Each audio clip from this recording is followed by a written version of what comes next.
कुछ औरत अपने पति से बोलते हैं कि मुझे तुम्हारे साथ की जरूरत नहीं है, मैं तो इकली भी रह सकती हूँ, इकली कमा के खा भी सकती हूँ और अपने दम पे रह सकती हूँ। तुम क्या सोचे तुम ही मुझे कमा के खवा रहे हो, मैं खुद भी कमा के खा सकूँ और मुझे देखने के लिए मेरे घर वाले आएंगे, मेरे परिवार वाले आएंगे, सब देख लेंगे मुझे तुम्हारे साथ की जरूरत नहीं है। तो ऐसी औरतों से मैं एक बात कहना चाह रही हूँ, मेरी बहनों, ये तुम लड़ाई में उससे कह देती हो ना इतनी बड़ी बड़ी बातें, अभी तुम्हें पता ही तो ना है, क्योंकि अभी तुम्हारे जो शरीर है ना जवानी वाला चल रहा है, अच्छा गट्ठा है, शरीर चल रहा है, आराम से तुम कमा सकती हो, कोई दिक्कत की बात नहीं है।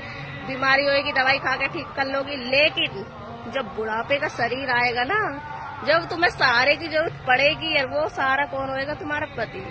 उस बुढ़ापे में कोई अपना नहीं होता। अभी तो अच्छा गट्ठा शरीर है, सही है, बढ़िया है, कोई कदर नहीं हो तुम्हें अपने पति की। जब तुम्हारे शरीर टिक जाएगा ना, जब देखियो जब कौन अपना होएगा। तो इतने बड़े बड़े बोल मत बोला करो, क्योंकि भैया मुझे नहीं लगता कि शादी के बाद आदमी के अलावा तुम्हारा कोई हो सकता है अपना।